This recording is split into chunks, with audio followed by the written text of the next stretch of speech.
Assalomu alaykum do'stlar. Marafonimizning 19-kuni kanalimizning esa Rappa rosa 20-sonli yubiley videosiga xush kelibsiz. Bugun sizlar bilan uzoq kutilgan dahshatli o'zgarishni qilamiz. Ya'ni ko'p vaqtdan beri qilishimiz kerak bo'lgan bu like buttonini o'zgartirdik. Hozir videodan oldin va bu sal qiyinchilik olib keldi.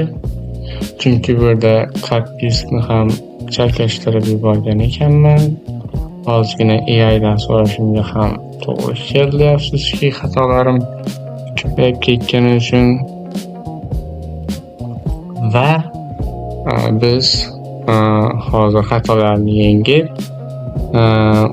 bu like buttonini faqatgina bir marta o'zgaradigan qilib qo'ydik. Ya'ni like bosganda bir odam like bossa bitta bo'lib qoladi. Xullas, hozir hammasi joyida. Bu yerda ozgina narsa qo'shgan edik, buni rangini o'zgartirish kerak. Hozir bu yerda emas edi, loyiha tafsilotlari bu yerda edi. Bakterial emas. Shunchaki tanlashni o'rganish uchun React bilan qo'shib o'rganyapman.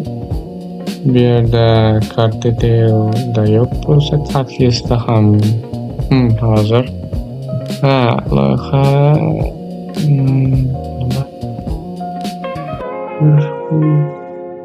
fayllar ortiqcha kerak bo'ldi.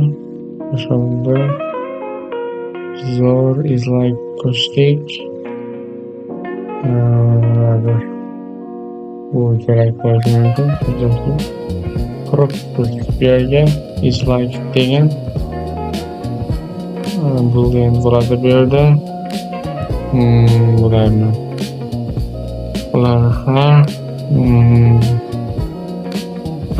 wow. Bu yerda ham ozgina return qo'shgandik. Agar project ishlamasa bu yerda error chiqadi. Agar ishlasa bu yerda return qismini ishlatamiz. Loyiha tafsilotlarini yana shu text transparent xatoligi. Va mana endi ishlaydi loyiha tafsilotlari. Hammasi juda ham premium dizaynda. Tayvan CSS juda ham yaxshi diqqat o'rganish jarayonimiz va devlog ham albatta. Bosh sahifaga qaytishni bossak o'tdi. Bu yerda like tugmasi ishlayapti. Bu yerda ham ishlayapti like tugmasi. Hozir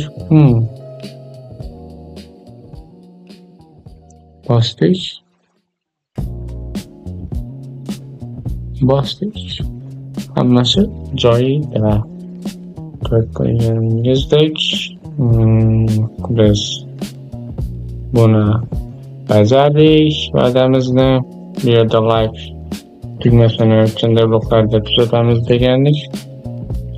Va bugun like tugmasini avvalgi holatiga keltirdik. Bu hozir hammasi joyida. Men sal kichiklashtirib olgan ekanman, shunga bu kichik ko'rinayotgan ekan. Xullas,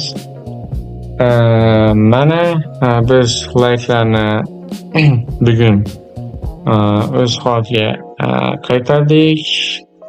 Ya'ni yaxshiroq bo'lgan holatga. O'tgan dialoglarda ko'rganingizdek shu xatoliklar bo'layotgan bu like'lar bilan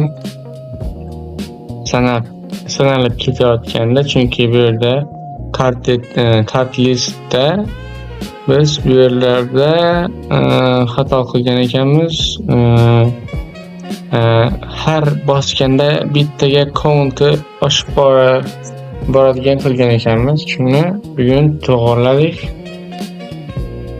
Bu juda ham yaxshi narsa bo'ldi o'rganish davomida men uchun. va bu yerda keraksiz bo'lgan narsalarni o'chiramiz. Xullas, devlogni kuzatishda davom eting. Men Tayvan CSS o'rganishda davom etaman. Asosan men hozir Tayvan CSS o'rganyapman. Bilasizki, React.js hozircha menga o'rganish uchun ikkisini ham o'rganyapman. React.js bilan Tayvan CSS o'rganish jarayoni juda yaxshi ketmoqda. Ko'rib turganingizdek, bu devlog 19 edi. Sizlar bilan aziz break bo'ldi. Videoga dahshatli qilib like bosing, kanalga obuna bo'ling. Xullas, ertaga devlog 20 da ko'rishguncha do'stlar.